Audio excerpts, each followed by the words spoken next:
So when you go back now and rethink about the story of the people of the cave, رَبَّنَا آتِنَا مِن لَدُنْكَ رَحْمَةً. رَبَّنَا آتِنَا مِن لَدُنْكَ رَحْمَةً. One of the biggest mercies a human being can have. You know, on the one hand, if they are on a path to escaping oppression, is protection. That's protection from outside enemies.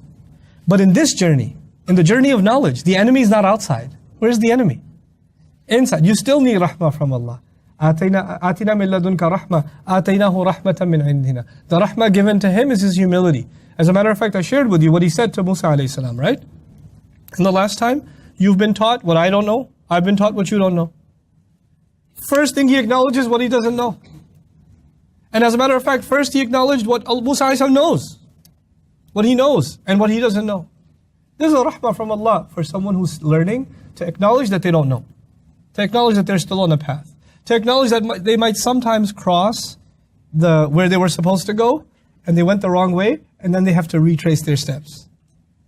Right? This is important because you know when you learn, and by the way, Musa alayhi salam has an assistant next to him, a student next to him. How easy is it for a teacher to admit they're wrong? It's hard. Oh, yeah, that was wrong. That wasn't right. Wait, let me correct myself. It's hard. It's embarrassing. Then the shaitan comes and says, your student is going to think you don't know what you're talking about. You're not really that good of a teacher because you're supposed to know everything all the time. You know? And they say, yeah, well, maybe I did. And then instead of admitting that you're wrong, you say, well, you know, it's complicated. And you start, you know, doing a political speech about how there are circumstances in which this might be acceptable or stop, just admit you're wrong. I didn't know. You know what? Oops. Yep, that was wrong. Cool. I do this all the time with students. I not admit I'm wrong. I make them feel bad for pointing out my mistakes. You know, I'll write, I have to say like sky, and I mistype it as shy or something. And then someone's like, it's that shy. And I'll retype it as sky and say, no, read carefully. The sky. But to me, you know, as a joke, that's fine. But you know what? It's okay to admit your mistake. It doesn't reduce anything from you as a teacher. So that's a little bit about that, you know, that one, rahmatan min indina, how a new light has been shined on it. The rahmah of Allah from outside threats and the rahmah of Allah from the inside, the nafs inside of us that needs to be put into check. May Allah keep all of us in check. Then of course the key words, you know, when he says, قَالَ لَهُ مُوسَى هَلْ أَتَّبِعُكَ عَلَىٰ أَن تُعَلِّمَنِي مِمَّا عُلِّمْتَ رُشْدًا. Could you teach me from what you've been taught in terms of uprightness? مِمَّا عُلِّمْتَ عِلْمًا رُشْدًا. Ilm and rushd have been tied together now. Knowledge and guidance have been tied together, which is an important distinction. Rushdan here, you can even say, is a kind of tamyiz. Particularly from all the knowledge that you have, knowledge that sets you in the right direction. Such a beautiful word, tying all of what we've learned in this surah together. Listen to this carefully. You can learn a lot of stuff, but you won't have direction. You can learn a bunch of stuff and you have no direction. You can have, you know, there are people who are nerdy and they have information about all kinds of things. All kinds of things. Sports, technologies, you know, fun facts, the states of all the the capitals of all the states, you know,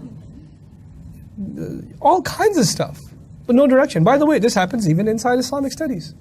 You can know all kinds of stuff. You could know like all the ikhtilafat of how to pronounce this word in the qira'ah of Hafs according to per narration. You can know it, and that's awesome knowledge. It's really cool, especially like at a party. But if we lose sight that all of that knowledge is supposed to lead us in a particular direction, and knowledge in and of itself is not a goal. Its goal is to better give you direction. Direction was your goal. Knowledge was just a means to get to that goal. Think of knowledge like a map.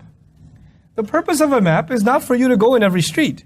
The purpose of a map is just as much of which streets to avoid and which street to stick onto. And if you do take a wrong turn, at least you have a map, which means you can make a few turns and come back on track. You know, فَارْتَدَّ عَلَىٰ آثَارِهِمَا قَصَصًا. In the study of Qur'an for myself, I mean, Qur'an is supposed to be the book of direction. It's supposed to be the book that guides you in the right direction. In the study of Qur'an itself, I can get lost in technicalities and i'rab and nahu and sarf and the root analysis of a word, or the 80 different opinions about this one ayah, or whatever, and lose sight of the fact that I was actually studying this because I wanted direction in my life. That's what I was learning it for. Not so I can collect quotes and get all like ilmi on people. Because people like doing that. Like talibul ilm, I'm going to go talibul ilm on you now. I'm going to quote a bunch of stuff. And most of it I won't even translate. Partially because I don't know what it means either. You know? Don't lose sight of direction. Don't lose sight of direction. So it's so beautiful that Musa alayhi salam adds that qualifier, rushdan. You know, it ties the previous stories together, especially the first one, the story of the people of the cave, because people lost sight of what's the point of this story. Let's just argue how many there were. Let's just argue how many years they lived. You know, you're missing the point. You're just missing the point. So don't miss the point. And by the way, that's the temptation here again, isn't it? Who is Khidr? Is he really green? You know? Like, where is this place? Is it really Bahrain? I'm still going to Bahrain to learn now. No. That's just some side commentary. It's okay. Get back on track. Just get back on track and don't lose focus. Okay? قال إنك لن تستطيع معي صبرا وكيف تصبر على ما لم تحط به خبرا. The theme of sabr is a special theme in this story. Sabr means what? Patience, perseverance, right? In this story, sabr is made dependent on the recognition that Allah knows the unseen. This is an important lesson. It's very succinctly said here. Sabr is dependent on how well you recognize that Allah owns the unseen. When do we become impatient? Things that happen, that we experience, that we can see, that we can feel, that we can touch. What gives us the strength to be patient through those experiences? There are other things happening that are in the unseen world that you can't see or feel or touch. For all the bad that you're experiencing, there's something good that's happening. The easiest example of that, that's so evident in the sunnah of our Messenger that I can give you, it's so beautiful, is when you visit somebody sick. They're in pain, they're experiencing pain. They're not able to do what they were once able to do. They're bedridden. They can't, some simple pleasures that like sitting up and eating they can't enjoy, right? Going out and taking a walk they can't do anymore. And you go to this person and the prophetic words are la ba's, tahur inshallah. No problem. Purifier inshallah. Wait, no problem. All I see is problems. No, in another world, in another reality, a reality you can't see, this is actually not a problem at all. In the grand scheme of things, this is nothing. And then on top of that, your body is actually contaminated. Your body is to be cleansed of an internal contaminant that is keeping it from being healthy. And health and purity go hand in hand. And the exact opposite words, no, this is a purifier. Yeah, it's purifying your sins, it's purifying some other mistakes, it's purifying trouble that if you were healthy you would have gotten yourself into. It's purifying things from your life that you did not want, you did not need.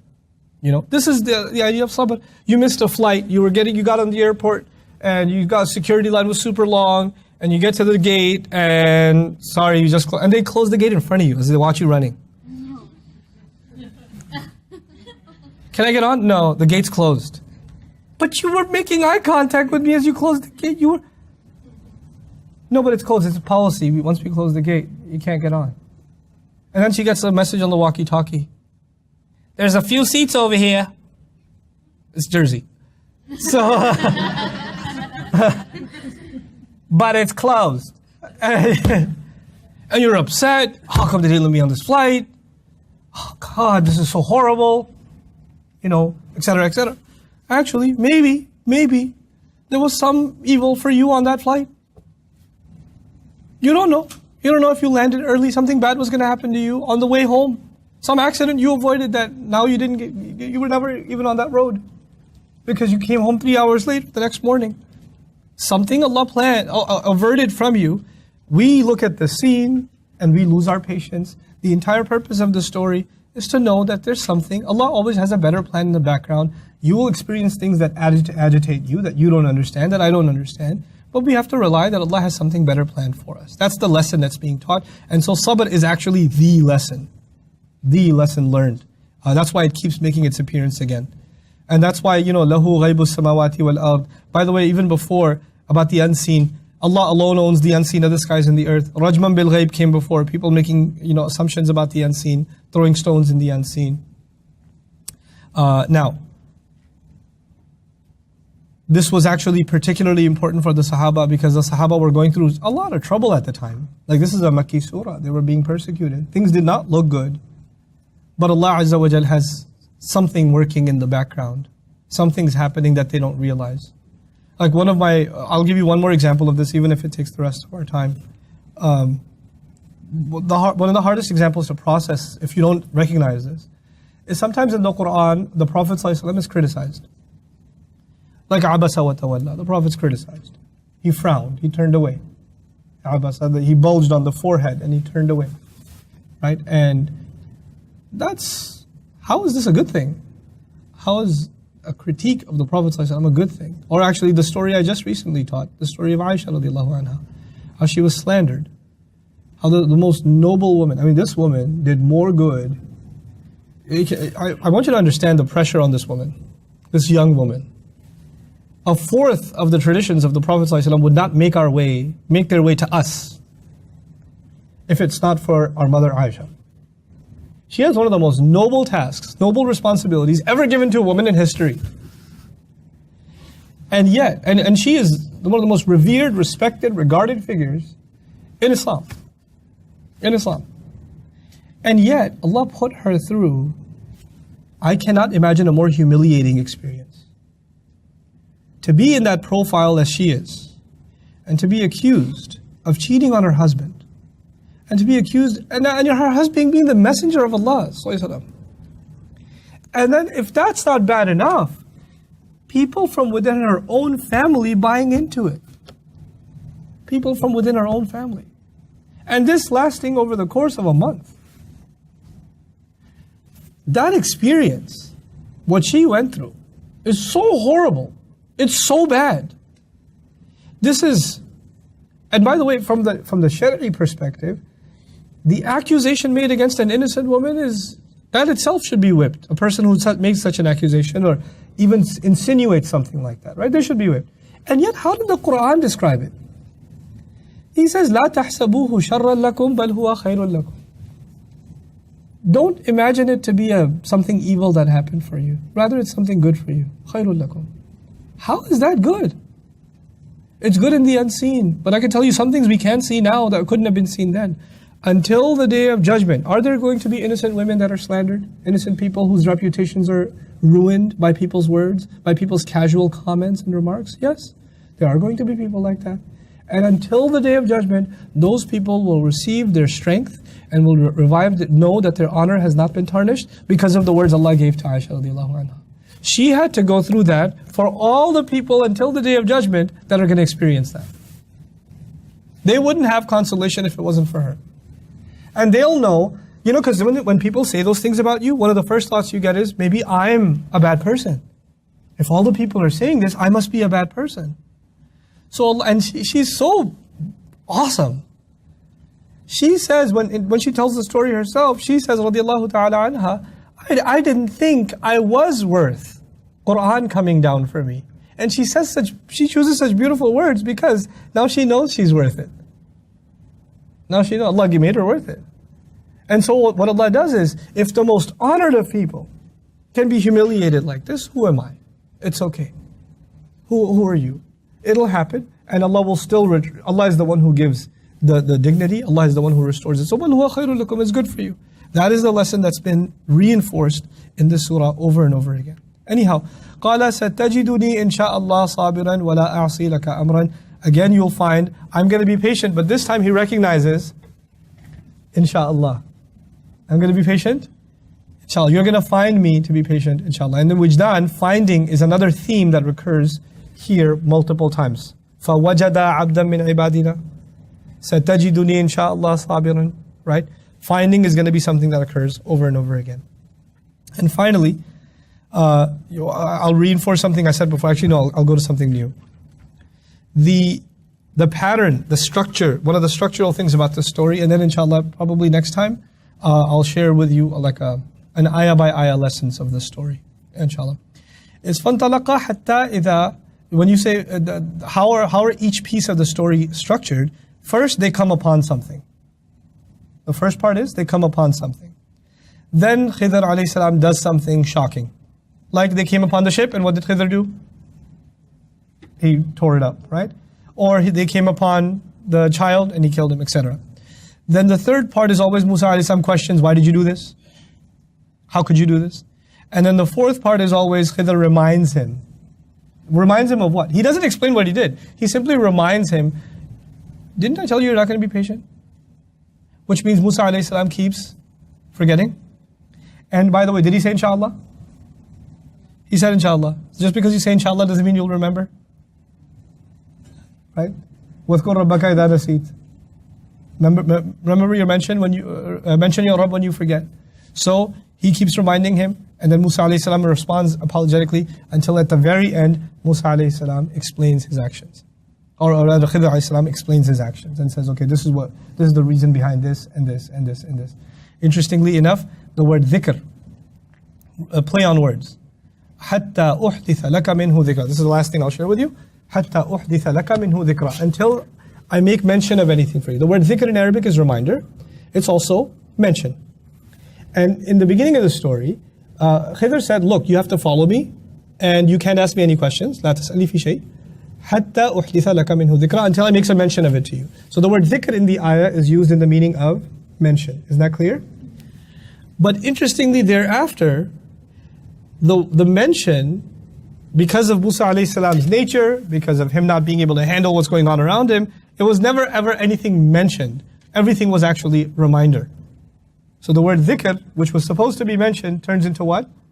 Reminder, because that's what Musa alayhi salam needed more. Between nisyan and dhikr. So the duality of both meanings is very nicely captured. Sometimes people just need a mention, other people need a reminder. Some students, in learning, some students you can say something to them and they get it. Other students,